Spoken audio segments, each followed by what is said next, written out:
ବସ୍ତ୍ରହରଣ ପ୍ରସଙ୍ଗ ଉପରେ କେତେକଙ୍କ ମନରେ ନାନା ପ୍ରକାର ସନ୍ଦେହ ଉଦ୍ରେକ ହୋଇଥାଏ। ସେଥିପାଇଁ ଏ ବିଷୟରେ କିଛି ଆଲୋଚନା କରିବା ଆବଶ୍ୟକ ମନେ ହୁଏ। ବାସ୍ତବରେ ସଚ୍ଚିଦାନନ୍ଦ ଭଗବାନଙ୍କ ଦିବ୍ୟ ମଧୁର ତଥା ରସମୟୀ ଲୀଳାର ରହସ୍ୟ ଜାଣିବାର ସୌଭାଗ୍ୟ ଖୁବ୍ କମ୍ ବ୍ୟକ୍ତିଙ୍କୁ ମିଳିଥାଏ। ଭଗବାନ ଯେପରି ଚିନ୍ମୟ, ତାଙ୍କର ଲୀଳା ପ୍ରତ୍ୟେକ କର୍ମ ମଧ୍ୟ ସେହିପରି ଚିନ୍ମୟ ଓ ଦିବ୍ୟ। ମାନବୀୟ ବୁଦ୍ଧି ରୂପୀ କଷଟି ପଥରରେ ଭଗବାନଙ୍କ ଲୀଳାକୁ ପରଖିବା ବାସ୍ତବରେ ଭଗବାନଙ୍କ ଦିବ୍ୟତା, ଭଗବତ୍ତା ଓ ଭକ୍ତ ବତ୍ସଳତାର ଅବମାନନା। ଭଗବାନଙ୍କ ଜନ୍ମ ଓ କର୍ମ ସମ୍ବନ୍ଧୀୟ ପ୍ରତ୍ୟେକ ଲୀଳା ଦିବ୍ୟ ହୋଇଥିଲେ ହେଁ ତାଙ୍କର ପରମ ଦିବ୍ୟ ରସ ପ୍ରଧାନ ଲୀଳାକୁ କେବଳ ତାଙ୍କର ସ୍ୱରୂପଭୂତା ହ୍ଲାଦିନୀ ଶକ୍ତି ନିତ୍ୟ ନିକୁଞ୍ଜେଶ୍ୱରୀ ଶ୍ରୀ ରାଧା ଓ ତଦଙ୍ଗଭୂତା ପ୍ରେମମୟୀ ଗୋପୀମାନେ ହିଁ ଯଥାର୍ଥ ରୂପେ ଅନୁଭବ କରିଥାନ୍ତି। ଦଶମ ସ୍କନ୍ଧ 22 ଅଧ୍ୟାୟରେ ବର୍ଣ୍ଣିତ ଅଛି ଯେ ଭଗବାନଙ୍କର ମୁରଲୀ ସ୍ୱନ ଶୁଣି ଗୋପୀମାନେ ମୁଗ୍ଧ ହୋଇଯାଇଥିଲେ। ସେମାନଙ୍କ ହୃଦୟର ସେହି ଅପ୍ରକଟ ପ୍ରେମକୁ କୃପାପୂର୍ବକ ପୂର୍ଣ୍ଣତ୍ୱ ପ୍ରଦାନ କରିବା ପାଇଁ ଉକ୍ତ ବସ୍ତ୍ରହରଣ ଲୀଳା ଅଭିପ୍ରେତ। ଗୋପୀମାନେ କ'ଣ ଚାହୁଁଥିଲେ ତାହା ସେମାନଙ୍କ ସାଧନାରୁ ସୁସ୍ପଷ୍ଟ। ସେମାନେ ରୋମ ରୋମରେ, ମନ, ପ୍ରାଣ ଓ ଆତ୍ମାରେ କେବଳ ଶ୍ରୀକୃଷ୍ଣମୟ ହୋଇଯିବାକୁ ଚାହୁଁଥିଲେ। ଗୃହ, ପରିବାର, କୁଳ ମର୍ଯ୍ୟାଦା ଓ ଲୋକ ପରଲୋକ ପ୍ରତି ଦୃଷ୍ଟି ନ ଦେଇ ଶ୍ରୀକୃଷ୍ଣଙ୍କ ପାଇଁ ପରମ ବ୍ୟାକୁଳ ହୋଇ ଉଠିଥିଲେ। ତଥାପି ଲୀଳା ଦୃଷ୍ଟିରୁ ସେମାନଙ୍କ ପୂର୍ଣ୍ଣ ସମର୍ପଣରେ କିଛି ନ୍ୟୁନତା ରହିଯାଇଥିଲା। ସେମାନେ ନିରାବରଣ ରୂପେ ଶ୍ରୀକୃଷ୍ଣଙ୍କ ସମ୍ମୁଖକୁ ଯିବା ପାଇଁ ସାମାନ୍ୟ ଦ୍ୱିଧା ପ୍ରକାଶ କରୁଥିଲେ। ଏହି ଦ୍ୱିଧାକୁ ଦୂର କରିବା ଦାୟିତ୍ୱ ଭଗବାନ ନିଜେ ବହନ କରିଥିଲେ।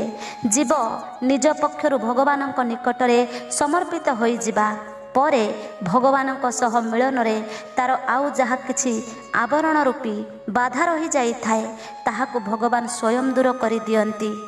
ଏହା ହିଁ ବସ୍ତ୍ରହରଣର ଆଧ୍ୟାତ୍ମିକ ତାତ୍ପର୍ଯ୍ୟ। ଭଗବାନ ଶ୍ରୀକୃଷ୍ଣ ଲୀଳା ପୁରୁଷୋତ୍ତମ ହୋଇଥିଲେ ହେଁ ମର୍ଯ୍ୟାଦା ଉଲ୍ଲଙ୍ଘନ ନ କରି ବରଂ ତାହା ସ୍ଥାପନ କରିବାକୁ ଚାହିଁଛନ୍ତି।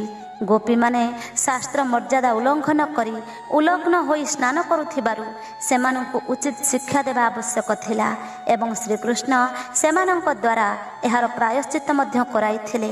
ଯେଉଁମାନେ ଭଗବତ ପ୍ରେମ ନାମରେ ବିଧି ଉଲ୍ଲଙ୍ଘନ କରନ୍ତି ସେମାନେ ଏ ପ୍ରସଙ୍ଗରୁ ଭଗବାନଙ୍କଠାରୁ ଶାସ୍ତ୍ରବିଧିକୁ ଆଦର ଦେବାକୁ ଶିକ୍ଷା ଗ୍ରହଣ କରିବା ଆବଶ୍ୟକ। ରାଗାତ୍ମିକା ଭକ୍ତିରେ ହିଁ ବୈଧି ଭକ୍ତିର ପର୍ଯ୍ୟବସାନ ଘଟିଥାଏ ଏବଂ ସେହି ରାଗାତ୍ମିକା ଭକ୍ତିପୂର୍ଣ୍ଣ ସମର୍ପଣରେ ରୂପାନ୍ତରିତ ହୁଏ। ଗୋପୀମାନଙ୍କର ବୈଧି ଭକ୍ତି ଅନୁଷ୍ଠାନ ତଥା ରାଗାତ୍ମିକା ଭକ୍ତିପୂରିତ ହୃଦୟ ପାଇଁ ଯେଉଁ ପୂର୍ଣ୍ଣ ସମର୍ପଣ ଆବଶ୍ୟକ ଥିଲା ତାହା ଏହି ବସ୍ତ୍ରହରଣ ଲୀଳା ମାଧ୍ୟମରେ ସମ୍ପନ୍ନ ହୋଇପାରିଛି। ଏହି ଲୀଳା ଦ୍ୱାରା ଶ୍ରୀକୃଷ୍ଣ ସତେ ଯେପରି ସେମାନଙ୍କୁ ଆହ୍ୱାନ କରିଛନ୍ତି, ହେ ଗୋପାଙ୍ଗନାଗଣ, ମୁଁ ତୁମର ମାୟାମୋହର ପରଦା କାଢ଼ି ନେଇଛି। ଏଥର ମୋ ପାଖକୁ ଆସିଯାଅ। ଏଣିକି ତୁମର ଚିର ସଞ୍ଚିତ ଆକାଂକ୍ଷା ପୂର୍ଣ୍ଣ ହେବାରେ ଆଉ କୌଣସି ବାଧା ନାହିଁ। ଭଗବାନ ଶ୍ରୀକୃଷ୍ଣ ସମଗ୍ର ସୃଷ୍ଟିର ଅଧୀଶ୍ୱର, ସମସ୍ତ କ୍ରିୟାର କର୍ତ୍ତା, ଭୋକ୍ତା ଓ ସାକ୍ଷୀ। କୌଣସି କ୍ରିୟା ଅଥବା ପଦାର୍ଥ ତାଙ୍କଠାରୁ ଅଛପା ନାହିଁ। ସେ ସମସ୍ତ ପଦାର୍ଥରେ ବିଦ୍ୟମାନ ଥିବାରୁ ଜଳରେ ମଧ୍ୟ ବିଦ୍ୟମାନ। ଗୋପୀମାନେ ଶ୍ରୀକୃଷ୍ଣଙ୍କୁ ପାଇବାକୁ ବ୍ରତ କରି ଜଳ ରୂପୀ ଶ୍ରୀକୃଷ୍ଣଙ୍କ ସମ୍ମୁଖରେ ବିନା ଦ୍ୱିଧାରେ ହାସ ପରିହାସରେ ଜଳକ୍ରୀଡ଼ା କରୁଥିଲେ। ତେବେ ଏଥିରେ ଶ୍ରୀକୃଷ୍ଣଙ୍କର ଦୋଷ ରହିଲା କେଉଁଠି? କେବଳ ପ୍ରତ୍ୟକ୍ଷ ରୂପେ ଶ୍ରୀକୃଷ୍ଣଙ୍କ ସମ୍ମୁଖକୁ ଯିବାରେ ଯାହା କିଛି ପୁରାତନ ସଂସ୍କାର ରୂପୀ ବିଘ୍ନ ଥିଲା ତାହାକୁ ଶ୍ରୀକୃଷ୍ଣ ନିରାକରଣ କରିଥିଲେ ମାତ୍ର। ଶ୍ରୀକୃଷ୍ଣଙ୍କ ନିକଟରେ ଉପସ୍ଥିତ ହେବା ପରେ ମର୍ଯ୍ୟାଦା ରକ୍ଷା ପାଇଁ ଗୋପୀମାନଙ୍କର ଆଉ ବସ୍ତ୍ର ଆବଶ୍ୟକ ନଥିଲା, କାରଣ ସେମାନେ ଯାହା ଚାହୁଁଥିଲେ ତାହା ସେମାନଙ୍କୁ ମିଳିସାରିଥିଲା। ତଥାପି ଶ୍ରୀକୃଷ୍ଣ ସେମାନଙ୍କ ବସ୍ତ୍ର ପ୍ରଦାନ କରି ସେମାନଙ୍କୁ ରୀତି ମର୍ଯ୍ୟାଦା ମଧ୍ୟକୁ ଫେରାଇ ଆଣିଛନ୍ତି। ଏଥିରୁ ସ୍ପଷ୍ଟ ହୁଏ ଯେ ଭଗବାନ ଶ୍ରୀକୃଷ୍ଣଙ୍କ ଠାରେ ତିଳେ ମାତ୍ର କାମ ବିକାର ନଥିଲା। କୌଣସି କାମୀ ପୁରୁଷ କେବେ କ'ଣ ବିବସ୍ତ୍ର ନାରୀଙ୍କୁ ସମ୍ମୁଖରେ ଦେଖି ନିଜ ଚିତ୍ତକୁ ବଶ କରିପାରିବ? କଳି କଳୁଷ ମାନବ ବୁଦ୍ଧି କେବଳ ଦେହ ମଧ୍ୟରେ ସୀମିତ। ସେଥିପାଇଁ ମନୁଷ୍ୟ ଗୋପାଙ୍ଗନା ଓ ଶ୍ରୀକୃଷ୍ଣଙ୍କ ପାରସ୍ପରିକ ପ୍ରେମକୁ ଦୈହିକ ମାପଦଣ୍ଡରେ ତଉଲି ତାହାକୁ କାମ କଳୁଷିତ ମନେ କରିଥାଏ। ବାସ୍ତବରେ ଦେଖିବାକୁ ଗଲେ ଭୌତିକ ଦୃଷ୍ଟିକୋଣ ମଧ୍ୟ ଶ୍ରୀକୃଷ୍ଣଙ୍କ ଚରିତ୍ରରେ ଲାଞ୍ଛନା ଲଗାଇ ପାରିବ ନାହିଁ। ଶ୍ରୀମଦ୍ ଭାଗବତ ଅନୁସାରେ ଶ୍ରୀକୃଷ୍ଣ କେବଳ 11 ବର୍ଷ ବୟସ ହେବା ପର୍ଯ୍ୟନ୍ତ ବ୍ରଜରେ ନିବାସ କରିଥିଲେ। ଯଦି ରାସଲୀଳା ତାଙ୍କର 10 ବର୍ଷ ବୟସରେ ସମ୍ପନ୍ନ ହୋଇଥିଲା ବୋଲି ଧରାଯାଏ, ତେବେ ବସ୍ତ୍ରହରଣ ଲୀଳା 9 ବର୍ଷ ବୟସରେ ହୋଇଥିଲା। ସୁତରାଂ ଜଣେ 8-9 ବର୍ଷର ବାଳକଠାରେ କାମୋତ୍ତେଜନାର କଳ୍ପନା କରିବା ଏବଂ ଆଧୁନିକତାର ଗନ୍ଧ ବାଜିନଥିବା ଅଶିକ୍ଷିତା ଗାଉଁଲି ଗୋପକନ୍ୟାମାନେ ଏଭଳି ବାଳକ ସହ ଅବୈଧ ସମ୍ପର୍କ କରିବାକୁ ଇଚ୍ଛା କରିବା ସମ୍ପୂର୍ଣ୍ଣ ଅସଙ୍ଗତ ମନେ ହୁଏ। ଅତଏବ ଆଜିକାଲିର ଛୋଟ ଛୋଟ ବାଳିକାମାନେ ଯେପରି ରାମଙ୍କ ପରି ବର ଓ ଲକ୍ଷ୍ମଣଙ୍କ ପରି ଦିଅର ପାଇବା ପାଇଁ ଦେବଦେବୀଙ୍କୁ ପୂଜା କରନ୍ତି, ଠିକ୍ ସେହିପରି ଗୋପକନ୍ୟାମାନେ ପରମ ସୁନ୍ଦର ଓ ପରମ ମଧୁର ଶ୍ରୀକୃଷ୍ଣଙ୍କୁ ପାଇବା ପାଇଁ ଦେବୀ ପୂଜନ ଓ ବ୍ରତ କରିଥିଲେ। ଏହା ତ କୌଣସି ଦୋଷାବହ କଥା ନୁହେଁ। ଏ ସମସ୍ତ ଆଲୋଚନା ସମ୍ପୃକ୍ତ ସନ୍ଦେହର ସମାଧାନ ହୋଇଥିଲେ ହେଁ କିଛି ଲୋକ ମୂଳ ସଂସ୍କୃତରୁ କାମ, ରମଣ ଇତ୍ୟାଦି ଶବ୍ଦ ଦେଖି ଯୁକ୍ତି ଉପସ୍ଥାପିତ କରନ୍ତି। ବାସ୍ତବରେ ସବୁ ସ୍ଥାନରେ ଏ ଶବ୍ଦଗୁଡ଼ିକର ଅଶ୍ଳୀଳ ଅର୍ଥ ବାହାର କରିବା ଉଚିତ ନୁହେଁ। ଶ୍ରୁତି, ସ୍ମୃତି, ଗୀତା ଇତ୍ୟାଦିରେ ମଧ୍ୟ ଏ ଶବ୍ଦ ଦେଖିବାକୁ ମିଳିଥାଏ। ମହାପୁରୁଷଙ୍କ ପରମାନନ୍ଦ ମଗ୍ନ ସ୍ଥିତି ପାଇଁ ମଧ୍ୟ ଆତ୍ମରମଣ, ଆତ୍ମରତି, ଆତ୍ମମିଥୁନ ପ୍ରଭୃତି ଶବ୍ଦ ବ୍ୟବହୃତ ହୋଇଥାଏ। ଯେଉଁମାନେ ଶ୍ରୀକୃଷ୍ଣଙ୍କୁ ମନୁଷ୍ୟ ମନେ କରନ୍ତି, ସେମାନେ ରମଣ ଓ ରତି ଶବ୍ଦରୁ କେବଳ କ୍ରୀଡ଼ା ଅର୍ଥ ଗ୍ରହଣ କରିବା ଆବଶ୍ୟକ। ଏହା ବ୍ୟାକରଣ ସମର୍ଥିତ ମଧ୍ୟ। ରମୁ କ୍ରୀଡ଼ାୟାମ୍। ଯେଉଁମାନେ ଶ୍ରୀକୃଷ୍ଣଙ୍କୁ ଭଗବାନ ମନେ କରନ୍ତି, ତାଙ୍କ ସହ ଆତ୍ମୀୟ ସମ୍ବନ୍ଧ ସ୍ଥାପନ କରନ୍ତି, ତାଙ୍କୁ ନିଜର ସ୍ୱାମୀ, ସୁହୃଦ ଓ ସର୍ବସ୍ୱ ମନେ କରନ୍ତି, ସେମାନଙ୍କ ମନରେ ଏ ବିଷୟରେ ଆଦୌ ସନ୍ଦେହ ଉଙ୍କି ମାରିପାରିବ ନାହିଁ। ଲୋକମାନଙ୍କ ଦୃଷ୍ଟିଭେଦରେ ଶ୍ରୀକୃଷ୍ଣଙ୍କ ଲୀଳା ଭିନ୍ନ ଭିନ୍ନ ରୂପରେ ପ୍ରକାଶିତ ହୋଇଥାଏ। ଅଧ୍ୟାତ୍ମବାଦୀମାନେ ଶ୍ରୀକୃଷ୍ଣଙ୍କୁ ଆତ୍ମା ରୂପେ ଏବଂ ଗୋପୀମାନଙ୍କୁ ଅନ୍ତଃକରଣର ବୃତ୍ତି ରୂପେ ଅନୁଭବ କରନ୍ତି। ବୃତ୍ତି ରୂପୀ ଆବରଣ ନଷ୍ଟ ହୋଇଯିବା ହିଁ ବସ୍ତ୍ରହରଣ ଲୀଳା ଏବଂ ବୃତ୍ତିମାନେ ଆତ୍ମାରେ ରମଣ କରିବା ହିଁ ରାସ। ଭକ୍ତଙ୍କ ଦୃଷ୍ଟିରେ ଲୋକାଧିପତି ପୂର୍ଣ୍ଣ ପୁରୁଷୋତ୍ତମ ଶ୍ରୀକୃଷ୍ଣଙ୍କର ଏସବୁ ନିତ୍ୟ ଲୀଳା ବିଳାସ ଏବଂ ଏହା ଅନାଦି କାଳରୁ ଅନନ୍ତ କାଳ ପର୍ଯ୍ୟନ୍ତ ନିତ୍ୟ ଚାଲିଥାଏ। କେବେ କେବେ ଭଗବାନ ଭକ୍ତଜନଙ୍କ ଉପରେ ଅନୁଗ୍ରହ କରିବା ପାଇଁ ତାଙ୍କର ନିତ୍ୟ ସଖା ସହଚରୀଙ୍କୁ ଘେନି ଲୀଳାଧାମରେ ପ୍ରତ୍ୟକ୍ଷ ପ୍ରକଟ ହୋଇଥାନ୍ତି ଏବଂ ଭକ୍ତଙ୍କ ପାଇଁ ସ୍ମରଣ, ଚିନ୍ତନ ଓ ଆନନ୍ଦର ସାମଗ୍ରୀ ପ୍ରଦାନ କରି ପୁନଃ ଅନ୍ତର୍ଧ୍ୟାନ ହୋଇଯାଆନ୍ତି। ଏହା ହିଁ ବସ୍ତ୍ରହରଣ ଲୀଳାର ରହସ୍ୟ। ଏବେ ଆରମ୍ଭ କରିବା 23 ଅଧ୍ୟାୟ। ଓମ୍ ନମଃ ଭଗବତେ ବାସୁଦେବାୟ। ଦଶମ ସ୍କନ୍ଧ 23 ଅଧ୍ୟାୟ। 23 କାତ୍ୟାୟନୀ ବ୍ରତ ବସ୍ତ୍ରହରଣର ଚରିତ। ଶ୍ରୀଶୁକ ଉବାଚ କହନ୍ତି ବ୍ୟାସଙ୍କ କୁମାର ଶୁଣ ରାଜନ ରସଭର। ଶରଦ ଋତୁ ବହିଗଲା ହେମନ୍ତ ଋତୁ ପ୍ରକାଶିଲା। କୃଷ୍ଣ ଆଦେଶେ ଗୋପପୁରୀ ଯେତେ ଉପୁଜିଲେ କୁମାରୀ।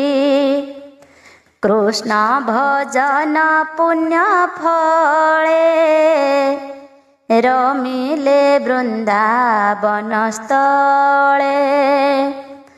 ତୁଲ୍ୟ ବୟସୀ ନବବେଶେ ଖେଳନ୍ତି ନାନା ଖେଳର ସେ।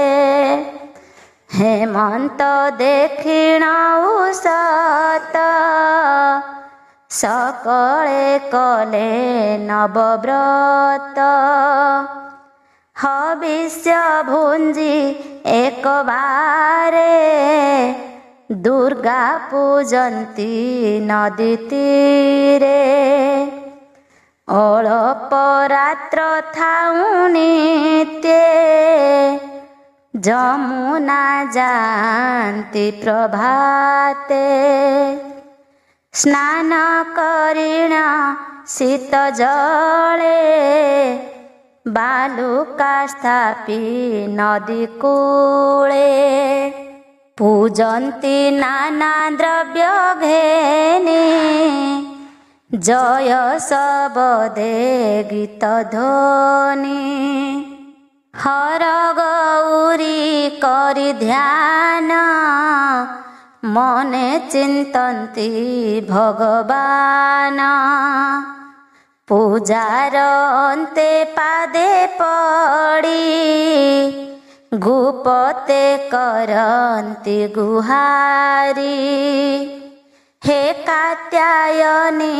ମହାମାଇ, ପରମ ଯୋଗେଶ୍ୱରୀ ତୁହି, ଭୋମାତ ଶଙ୍କର ଯୁବତୀ, ନନ୍ଦ କୁମାର ଦିଅପତି, ଅଧିକ ବରେ କାର୍ଯ୍ୟ ନାହିଁ, ପ୍ରସନ୍ନ ହୁଅ ମହାମାଇ, 16,000 ଗୋପନାରୀ, ବର ଇଚ୍ଛିଲେ ନରହରି, ଏକ ଆରକେ ନ ଜାଣନ୍ତି, ମନେ ବରିଲେ କୃଷ୍ଣପତି, ବୋଲନ୍ତି କୃଷ୍ଣ ବର ହେଉ, ତାର ଭକ୍ତିରେ ଦିନ ଯାଉ, କୃଷ୍ଣ ଭକତି ଭାବ ଆସେ, ତପ ସାଧିଲେ ଏକ ମାସେ, ରାତ୍ର ହୁଁ ଉଠି ଗୀତ ଗାଇ, ଚଳନ୍ତି ଯୁଥ ଯୁଥ ହୋଇ, ଏକ ଆରକେ ଭୁଜ ବନ୍ଧେ, ହରି ଗାବନ୍ତି ଗୀତ ନାଦେ, ବିବିଧ ରୂପେ ଚାରୁ ହାସେ, ମିଳିଲେ ଯମୁନାର ପାଶେ, ବସ୍ତ୍ର ପାଲଟି କୂଳେ ଥୋଇ, ଜଳେ ପଶିଲେ ଗୀତ ଗାଇ, ଆନନ୍ଦ କେ କରିବନ୍ତ,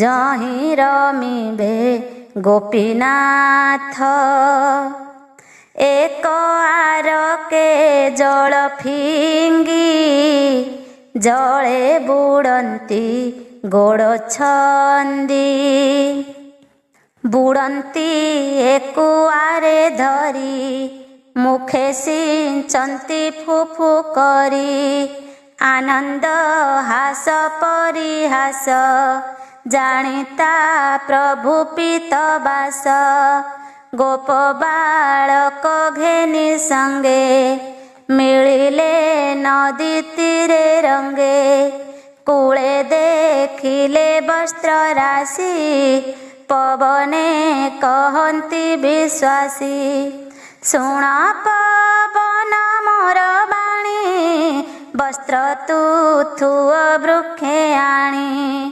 ତକ୍ଷଣେ ପ୍ରଭୁ ଦାମୋଦର, ଉଠିଲେ କଦମ୍ବ ବୃକ୍ଷର, ବସ୍ତ୍ର ଯେ ନଦୀ କୂଳେ ଥିଲା, ପବନ ଯୋଗେ ଉଡ଼ିଗଲା, କଦମ୍ବ ବୃକ୍ଷେ ଯାଇ ପଡ଼ି, ଦେଖି ହସନ୍ତି ନରହରି, ଗୋପାଳେ ଉଠି ବୃକ୍ଷ ଡାଳେ, ବସ୍ତ୍ର ବାନ୍ଧିଲେ ମାଳେ ମାଳେ, ବାଳକେ ବୃକ୍ଷ ଡାଳେ ଥାଇ, ନାଚନ୍ତି କରତାଳି ଦେଇ, ମୁରଲି ନାଦ ଉଚ୍ଚ ସ୍ୱର, ମଧ୍ୟେ ବିଜୟ ଦାମୋଦର, ଗୋପୀଏ ଥିଲେ ଜଳ ମଧ୍ୟେ, କର୍ଣ୍ଣେ ଶୁଣିଲେ ବେଣୁ ନାଦେ,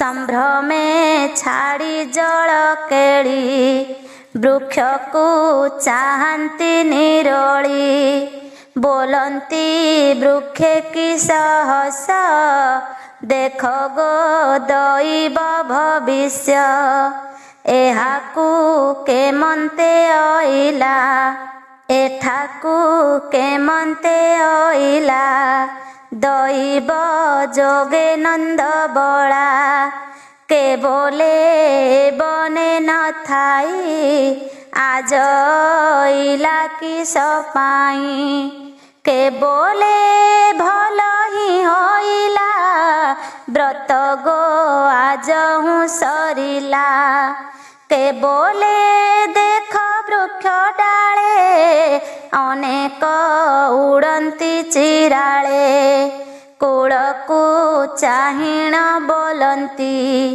मरण होइला ए घांती पालटा वस्त्र कूले नाही चकिते चौदिगे चाही बोलंती वस्त्र केणे गला एड़े गो पवन बहिला उड़िके बण दिगे गला लज्जात मरणु बलिला किस करिबु आज जले कन्याए भाळंती बिकळे दास वत्सल भावग्राही कहन्ती गोपिंकी अनाई वस्त्र गो बने पड़िथिला पवन उड़ाई आनिला रुंडाई वस्त्र आंभे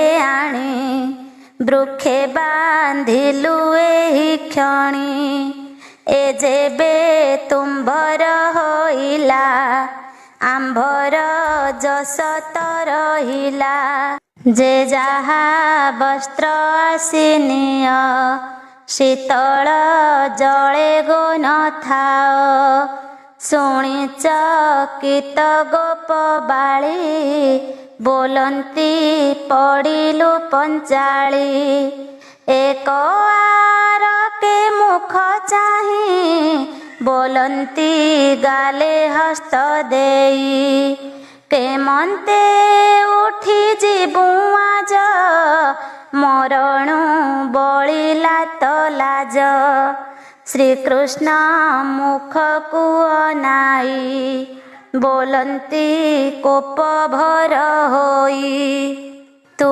अटू जसोदा कुमार पियर नंद महाखुड़ जानिलु तोर बड़पण आंभर वस्त्र बेगे आण पकाई दिय बेगे काढ़ी वृक्षु पालटा आंभ साड़ी एड़े नील जपण तोर काहू शिखिलु दामोदर शुणी बोलंती चक्रधर ए बड़ नीति तुम्भर जे पुणी पर उपकारी ताहाकु पथे नेई मारी पवन नेउथिला बळे आंभे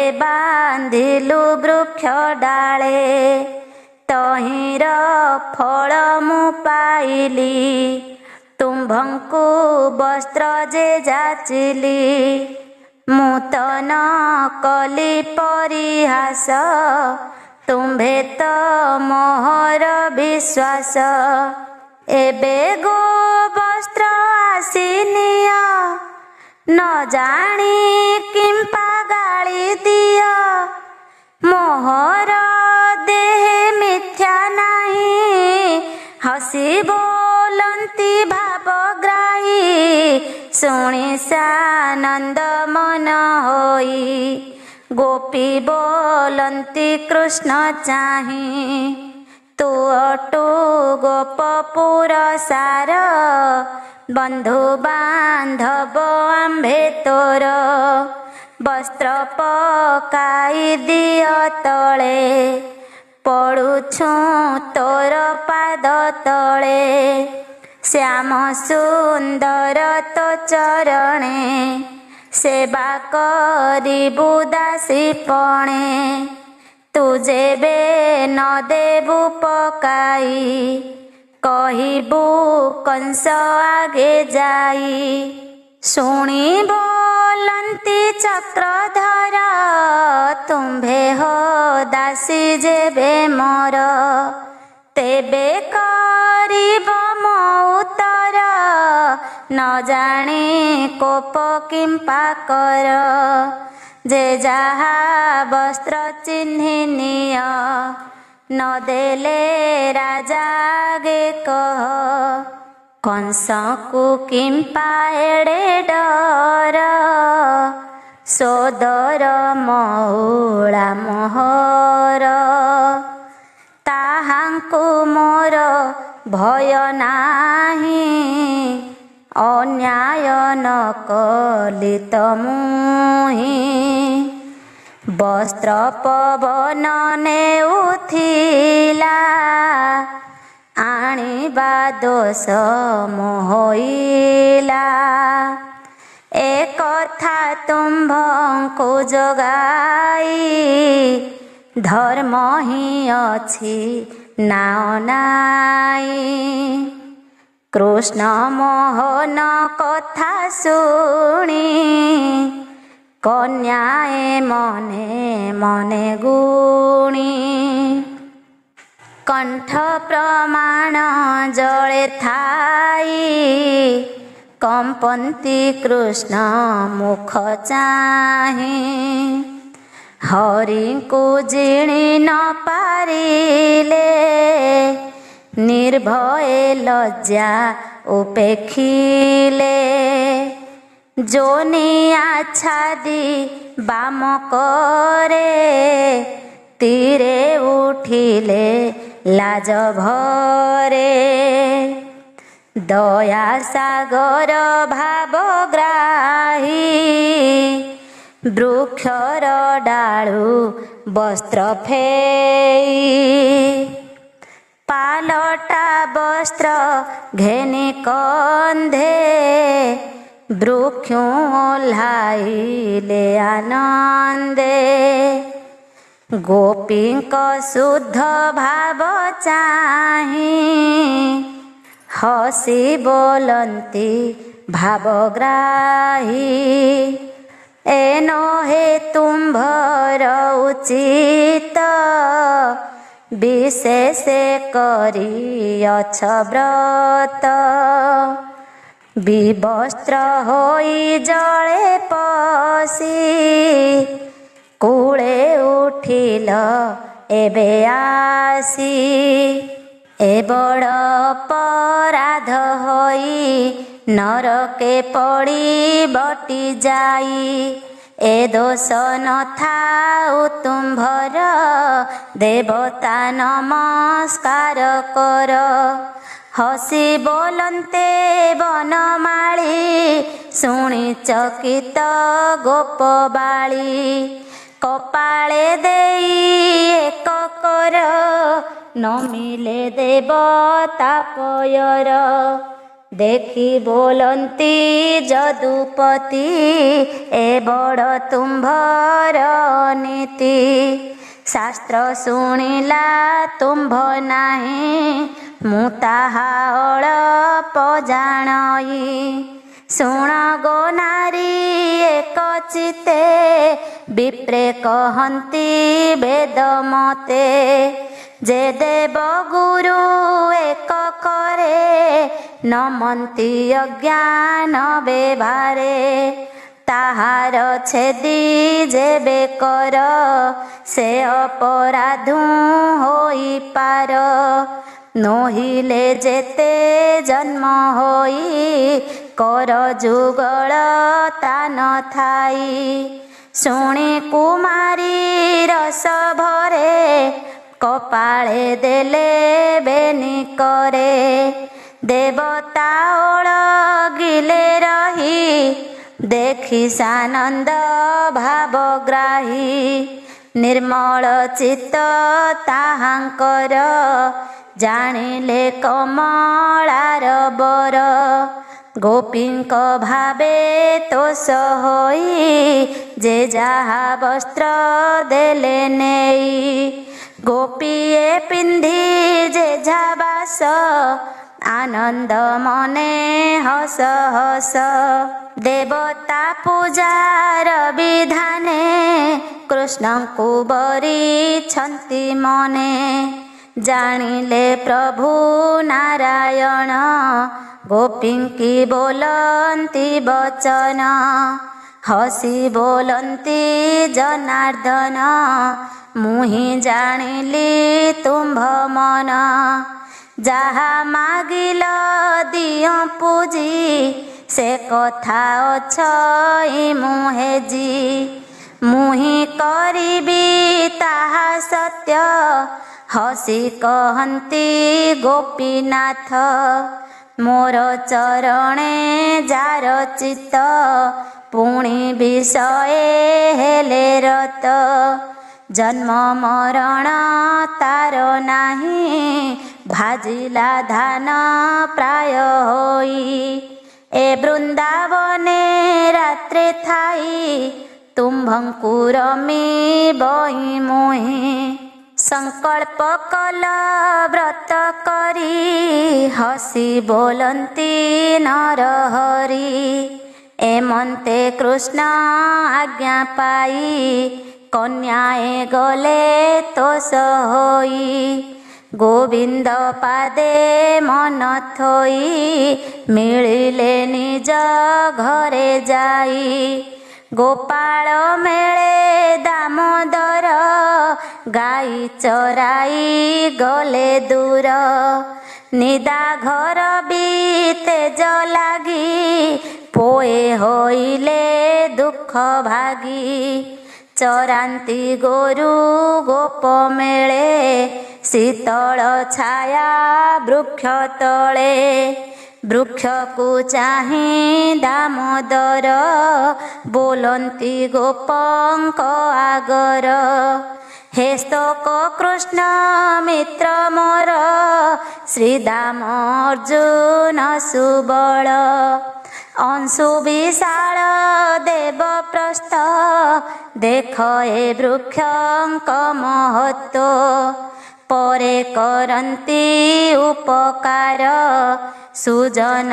ପ୍ରାଣୀଙ୍କ ବ୍ୟବହାର ଶୀତ ବରଷା ଘର୍ମ ଦୁଃଖ ସହି ଆମ୍ଭଙ୍କୁ ଦିଅନ୍ତି ସୁଖ ଧନ୍ୟ ଜୀବନ ଏହାଙ୍କର ଜୀବିକା ହନ୍ତି ପ୍ରାଣୀଙ୍କର ସୁଜନ ଘରେ ଯେହ୍ନେ ଯାଇ ଅତିଥି ନିରାଶ ନୁହଇ ପତ୍ର କୁସୁମ ଫଳ ଛାଇ ମୂଳ ବକଳ ଦାରୁ ଦେଇ ଖାର ଅଙ୍ଗାର ଭସ୍ମ ଅଠା ଗୃହକୁ ସାଜି ବାଡ଼ କଣ୍ଟା ଏତେ ପ୍ରକାରେ ସେବା କରି ନିତ୍ୟ ପର ଉପକାରୀ ଏହାଙ୍କ ପ୍ରାୟ ଯେବେ ହୋଇ ସଂସାର ମଧ୍ୟେ ଦେହ ବହି ମନ ବଚନ ଧନେ କରି ଯେ ହୋଏ ପର ଉପକାରୀ ଦିନ ହରଇ ଦୁଃଖ ସୁଖେ ସେ ଧନ୍ୟ ଇହ ପରଲୋକେ ପୁଷ୍ପ ପଲ୍ଲବ ଫଳ ଦଳେ ତରୁର ଲମ୍ବ ଡାଳ ତଳେ ଗୋରୁ ଗୋପାଳ ଘେନି ସଙ୍ଗେ ମିଳିଲେ ଯମୁନାର ଲାଗେ ଶୀତଳ ଜଳ ପାନ କରି ବୃକ୍ଷର ତଳେ ନରହରି କୃଷ୍ଣଙ୍କୁ ଦେଖି ଗୋପ ବାଳେ କହନ୍ତି କ୍ଷୁଧାର ବିକଳେ ସେ ରାମ କୃଷ୍ଣର ଅଗ୍ରତ ନମଇ ଦାସ ଜଗନ୍ନାଥ। ଇତି ଶ୍ରୀମଦ୍ଭାଗବତେ ମହାପୁରାଣେ पारमहंस्यां संहितायां दशमस्कन्धे वस्त्रहरणं नाम त्रयोविंशोऽध्याय। चतुर्विंशोऽध्याय। सखांकु अन्न मागिबारे श्रीकृष्ण पेशी यज्ञशाळे विप्रपत्नींकु दया कले एहा वर्णन च विसरे।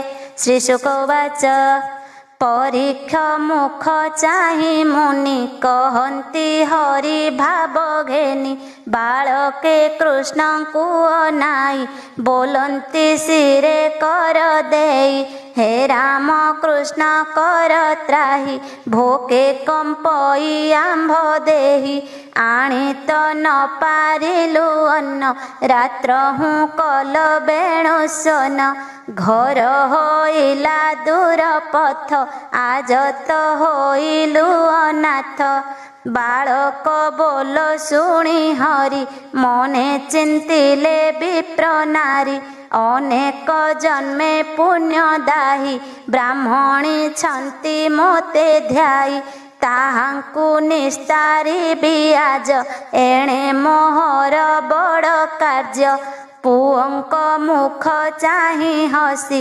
बोलन्ति प्रभु ब्रह्म राशि ए जे दिशई धूम्र बन्न निकटे अशोक विपिन यज्ञ करन्ति विप्रे रही तहि की जाओ बेग होई विचारी वेद ब्रह्म दीक्षा यज्ञ करन्ति स्वर्ग वांछा धन बसन अन्न भोजा अतिथि करुथान्ति पूजा अतिथि मते तुम्भे जाओ मोर मागिला बोली कह राम अछन्ति कृष्ण संगे अन्न पुड़ाए दियो बेगे शुणी सानंद मन होई यज्ञ मिलिले पोए जाई कपाळे देई बेनी कर न मिले विप्रंक पयर उठिले शिरे कर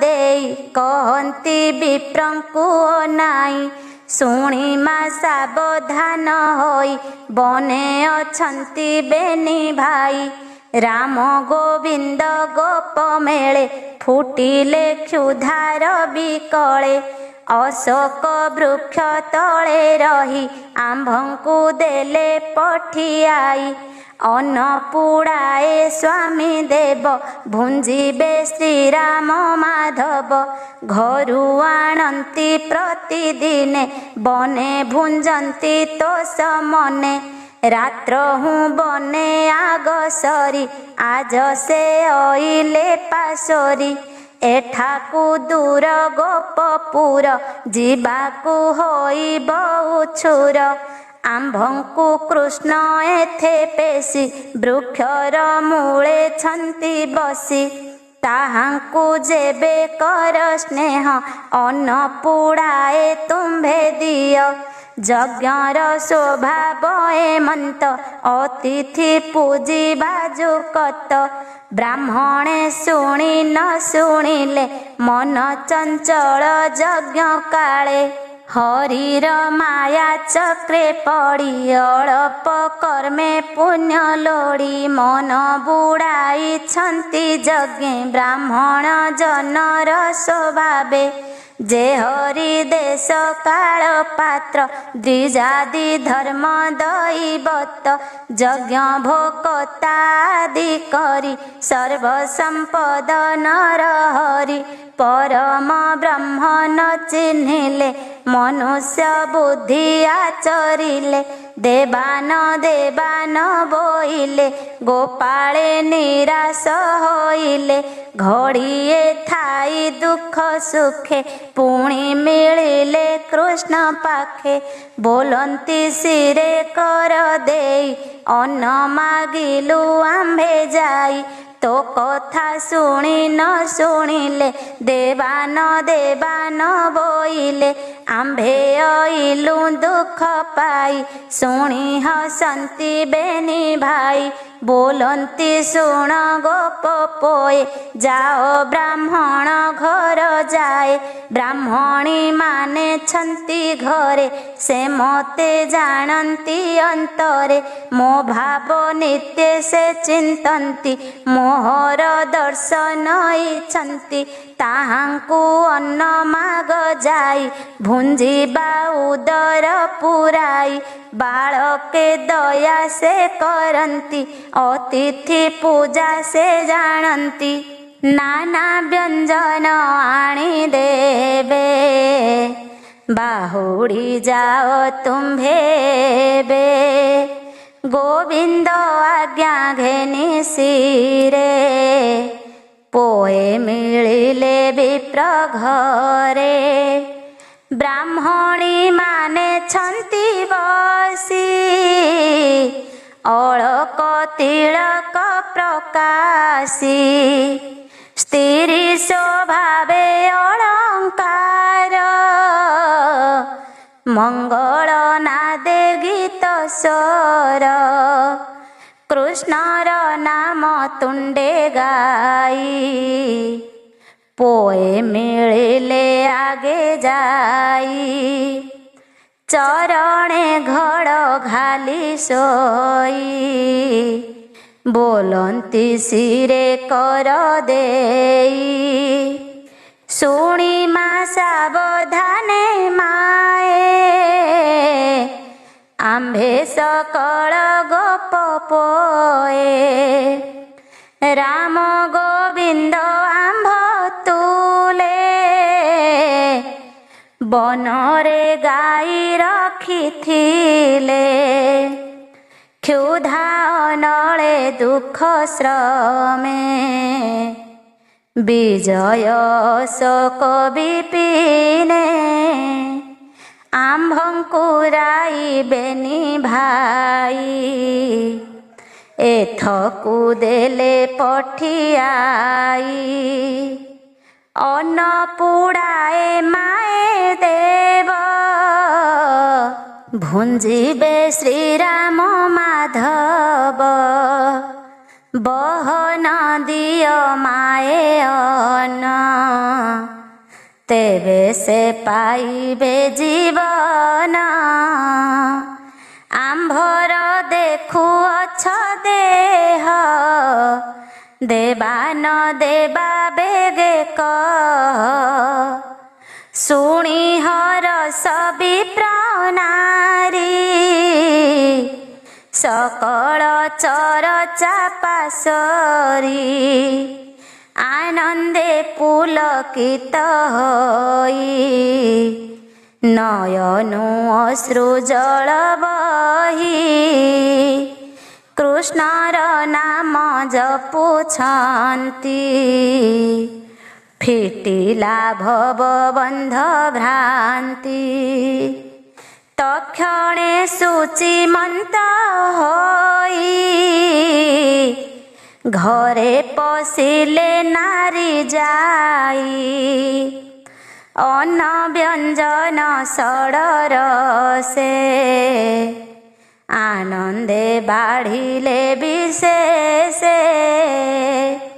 ବିବିଧ ପାତ୍ରେ ଅନ୍ନ ଘେନି ବାହାର ହୋଇଲେ କାମିନୀ ଆନନ୍ଦେ ଦେଲେ ହୁଳହୁଳି ଯେ ସନେ ସମୁଦ୍ର ଉଛୁଳି ସମ୍ପଦ ତୁଚ୍ଛ ପ୍ରାୟ କରି ଏକ ଆରକେ ଆଗସରି ବିପ୍ରେ ଯେ ଯଜ୍ଞଶାଳେ ଥିଲେ ଗୋଡ଼ାଇ ଆଗେ ଓଗାଳିଲେ ବୋଲନ୍ତି କୋପ ଭର ହୋଇ ତୁମ୍ଭଙ୍କୁ ବାଇ କେ କରଇ ଗୋପାଳେ ବନେ ବେଣୁ ବାଇ ବୁଲନ୍ତି ଗାଈଙ୍କି ଚରାଇ ତାଙ୍କ निकटे तुम्भे गले आउ कि थिब जाति कूले भले बाहुड़ी जाओ घर गौड़े बने बलियार ब्राह्मणी न शुणिले ताहा कृष्ण को बलिछि उत्साह गहळे गले पेला पेली स्वामी की पकाइले ठेली समुद्रे आसन्ते लहरी ताबाली बंध किनी बारी ब्राह्मणे धरी न पारिले यज्ञशाला को बाहुड़िले एक ब्राह्मणी क्षीण देही गहळे न पारिला जाई दरिद्र पणे दुख पाई अन्न बसन न मिलई कृष्ण हूँ न जानई आन मन बचने नित्य ध्यान अनेक जन्मे दुख पाई ताहा जानती भावग्राही ताहार स्वामी धरी करे नेई बांधिला निज घरे द्वारे बाट गला किली यज्ञर स्थाने जाई मिली ब्राह्मणी होइला मूर्छित कृष्ण चरणे देई चित्त पुणी क्षणके ज्ञान पाई कांदई कृष्ण त्राही त्राही गले जे विप्र नारी माने मिलिले अशोक विपिने वृक्षर तले गोप मेले कृष्ण देखिले चर्म डोळे श्याम सुंदर देह वर्ण कटीरे पीत जे बसन कंकण कुंडल विराजे रूपे कोटिए काम गंजे रंग मोतिका देह बोली मयूर पुछ गुंज माली आंब बौल रंग डाल हृदय लंबई बनमाल पादे कठाऊ रंग सार सुदाम कंधे देई कर दक्षिण करे पद्म घेनी धीरे घूरांती अंतर्जामी कर्णरे नील जे उत्पल सुंदर अलका कपोल जेसने नटबर बेश रंग धरे मंदहास ब्राह्मण नारी कृष्ण देखी पिछाड़ी न पारंती आखी देह तींतिला अश्रु जळे अनथोइले काखु तळे तक्षणे सिरे कर देई बोलंती कृष्ण त्राही त्राही अनळ देखिण पतंग जेसने हंती उदबेग बोलंती करिबा गोकोळ जीवन होइब सुफल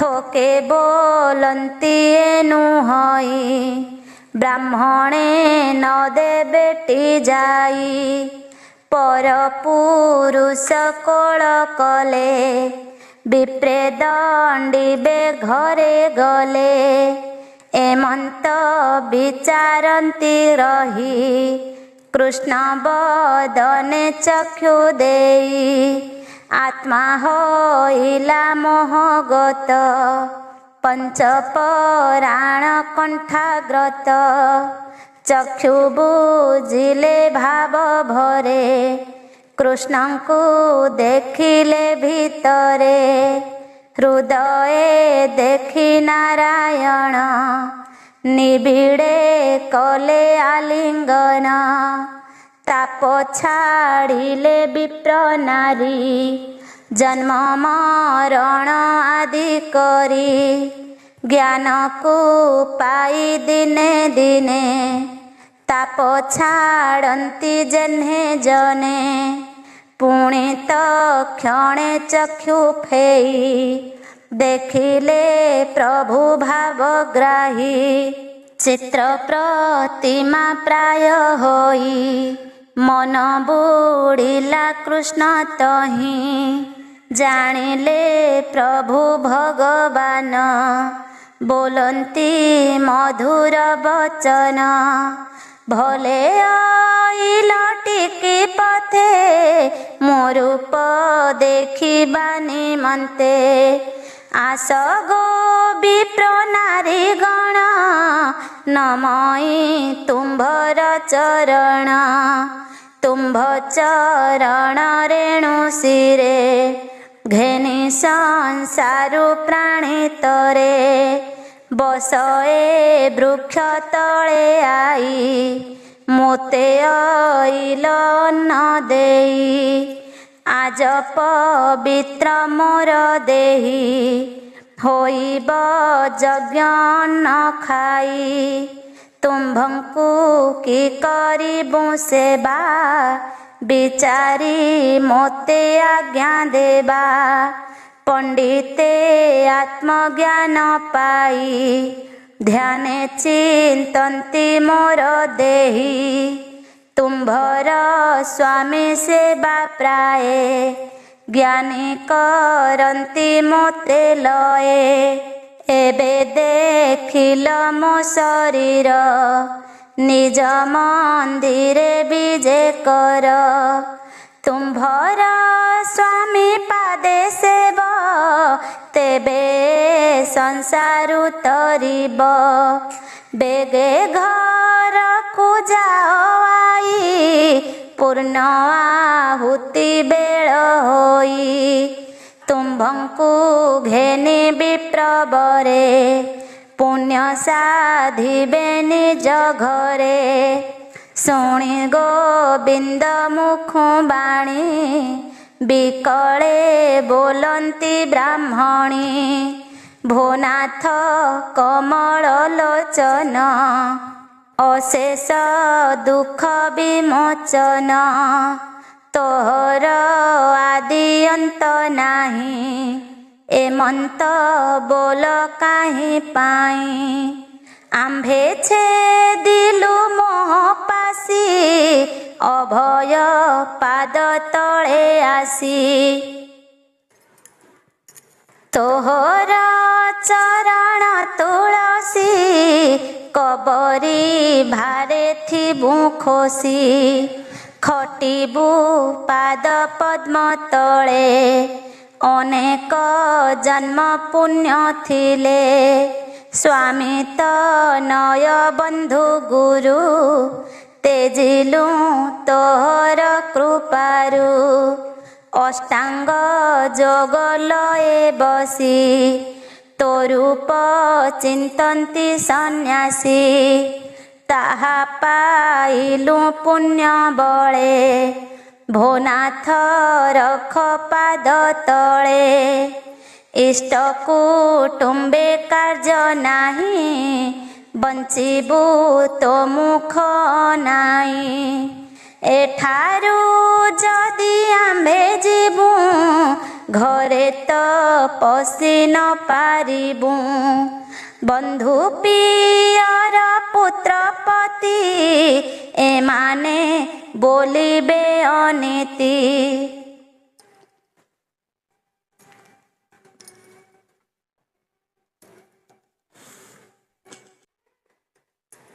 ସଂସାରେ ନ ବୋଲିବେ ଭଲ ବିଚାରି କହ ଆଦି ମୂଳ ଉଭୟ କୂଳ ନ ପାଇଲୁ, ଏବେ ନିଶ୍ଚୟ ନାଶ ଗଲୁ।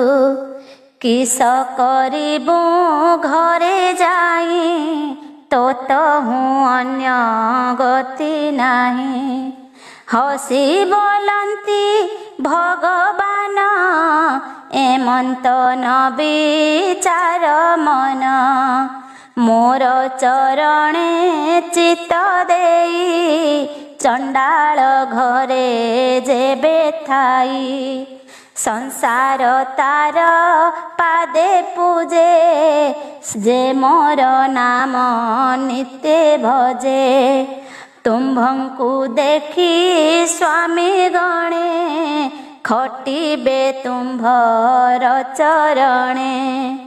ତୁମ୍ଭଙ୍କୁ ଲୋଚନେ ଯେ ଚାହିଁ, ଜନ୍ମ ମରଣ ତାଙ୍କ ନାହିଁ। ମୋର ମହିମା ଶୁଣ ନାରୀ, ଯେ ମୋର ନିକଟେ ଆବୋରି।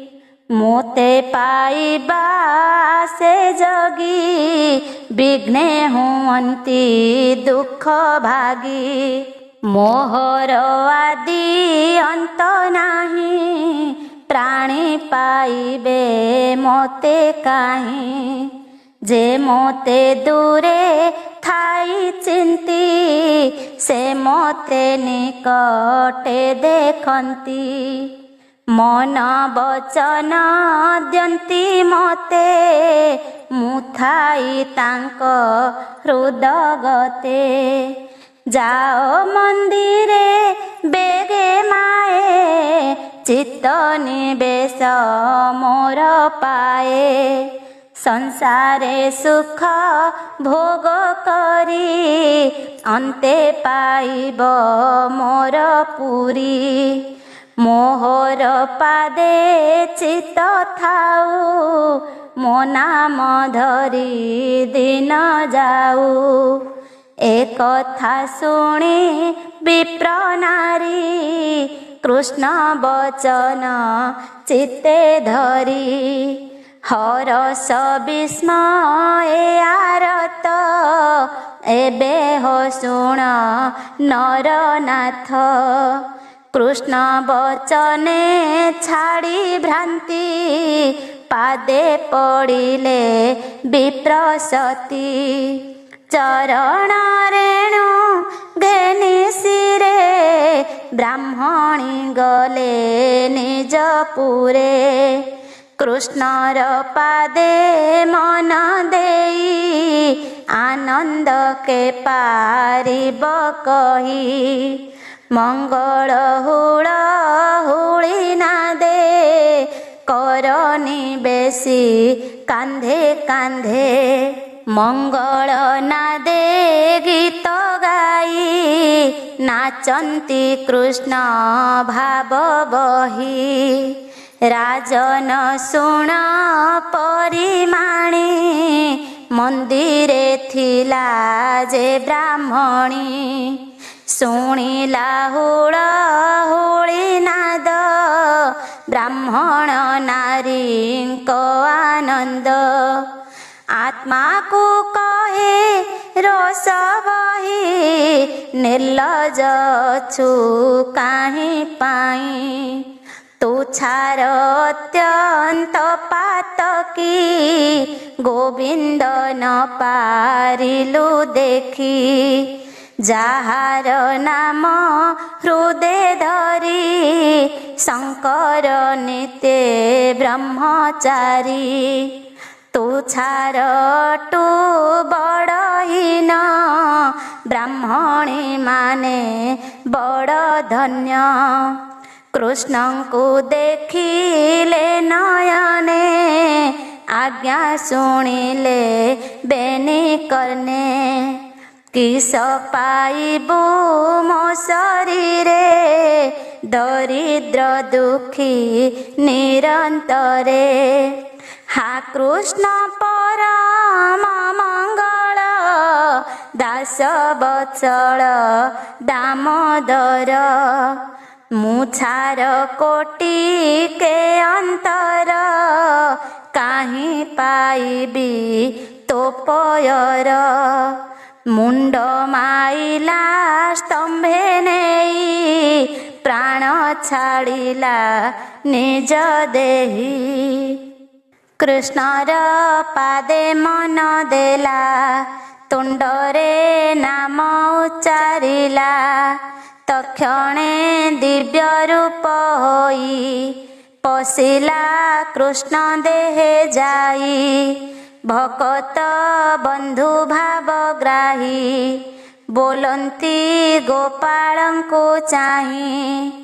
ଅନ୍ନ ଭୋଜନ କର ବସି ଆନନ୍ଦେ ନିଜ ଆତ୍ମା ତୋଷି। ଶୁଣି ସାନନ୍ଦ ଗୋପ ପୋଏ ସଙ୍ଗେ ଭୁଞ୍ଜିଲେ ଦେବରାଏ। ବ୍ରାହ୍ମଣେ ନିଜ ନାରୀ ଚାହିଁ ତୋଷ ହୋଇଲେ ଯଜ୍ଞ ଦାହି। ଏମନ୍ତ ଲୀଳା ବନମାଳୀ ଗୋପୀ ଗୋପାଳ ମଧ୍ୟେ କେଳି। ଅନନ୍ତ ପ୍ରଭୁ ଆଦି ମୂଳ ଗୋପେ ମିଳିଲେ ବାଳ ମେଳ। ବ୍ରାହ୍ମଣେ ନିଜ ନାରୀ ଦେଖି କୃଷ୍ଣର ଭାବ ଉପଲକ୍ଷୀ। ବେଦ ପୁରାଣେ ପରିମାଣି ନିଶ୍ଚେ ଜାଣିଲେ ଚକ୍ରପାଣି। ଭକତି ଦେଖି ନାରୀଙ୍କର ଚିତ୍ତେ ହୋଇଲେ ଖେଦ ଭର। ବୋଲନ୍ତି ଆତ୍ମନିନ୍ଦା କରି ଜଣ ଜଣକେ ନାମ ଧରି। ହରିଙ୍କି କଲୁ ଅପରାଧ ଧିକ ଆମ୍ଭର ବ୍ରହ୍ମପଦ। ବେଦ ପୁରାଣ ଯେତେ ପଢ଼ୁ ଧିକ ଆମ୍ଭର ଆତ୍ମା ପୋଡ଼ୁ। ବେଦ ପୁରାଣ କ୍ରିୟା ଲଇ ଯେ ହରି ଭାବ ନ ଜାଣଇ। ଧିକ ତାହାର ଜନ୍ମ କର୍ମ ଅନେକ ମତେ ହୋଏ ଭ୍ରମ। କୃଷ୍ଣର ମାୟା ଗୋଚର ଭ୍ରମନ୍ତି ବ୍ରହ୍ମା ଶିବ ସୁର। ଜଗତ ଗୁରୁ ପଣେ ଥାଇ ବ୍ରାହ୍ମଣ ନାମ ଆମ୍ଭେ ବହି। ନାରୀଙ୍କି ନୋହିଲୁ ଭାଜନ ଏହାଙ୍କ ନାହିଁ ନିତ୍ୟ କର୍ମ। କେମନ୍ତେ କୃଷ୍ଣଙ୍କୁ ଜାଣିଲେ ପୂର୍ବେ କେତେ ତପ କଲେ। ଦେଖ ଆମ୍ଭର କର୍ମ ଫଳ ଅନ୍ନ ମାଗିଲେ ଆଦି ମୂଳ। ଯଜ୍ଞେ ପୂଜିବୁ ଯାର ପାଦ ପ୍ରତ୍ୟକ୍ଷେ ମିଳିଲେ ଗୋବିନ୍ଦ। ତାହାଙ୍କୁ ନ ଜାଣିଲୁ ମୋହେ ଜୀବନ ଅଛି କିମ୍ପା ଦେହେ। ସେ ହରି ଦେଶ କାଳ ପାତ୍ର ଦ୍ୱିଜାତି ଧର୍ମ ଦୈବତ। ବିପ୍ର ନଳ ଦେବଗଣ ଯଜ୍ଞ କରତା ଯଜମାନ। ସକଳ ପ୍ରଭୁ ଭଗବାନ ନ ଜାଣି ହୋଇଲୁ ଅଜ୍ଞାନ। କମଳା ଥାଇ ପାଦ ତଳେ ବଦନ ନିରପି ନିଶ୍ଚଳେ। ଚଞ୍ଚଳା ଦୋଷ ଛାଡ଼ି ସେବି ଭାବି ନ ପାଇଲା ସାଧବି। ଅନାଦି ପ୍ରଭୁ ଯୋଗେଶ୍ୱର ଗୁପତେ ଅଛି ନନ୍ଦ ଘର। ଜାଣି ନ ପାରିଲୁ ସକଳେ କୃଷ୍ଣର ମାୟା ଯୋଗ ବଳେ। ତାହାର ମାୟା ଚକ୍ରେ ଭ୍ରମି ଆମ୍ଭେ ହୋଇଲୁ ନିତ୍ୟ କର୍ମୀ। ଅନେକ କଲୁ ଅପରାଧ ତ୍ରାହି କରିବା ପଦ୍ମନାଭ। ଏମନ୍ତ ବୋଲି ଗୋଡ଼ାଇଲେ ବନେ ଅନେକ ଦୂର ଗଲେ।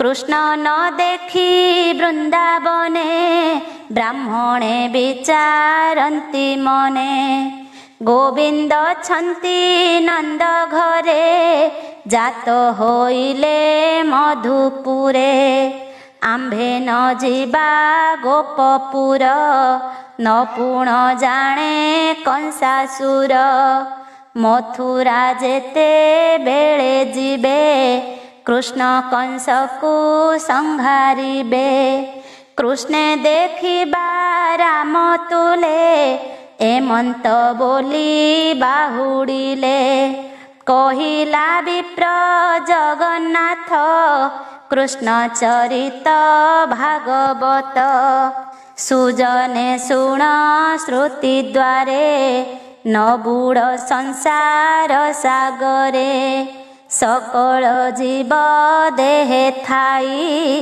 भ्रम करांति भावग्राही ताहार नाम उच्चारिले भ्रम न थाई आत्मा तुले कहिली ए परम तत्व कृष्ण सेवक बलवंत रे मन कृष्ण आश्रय कर सर्व आपद हेब दूर।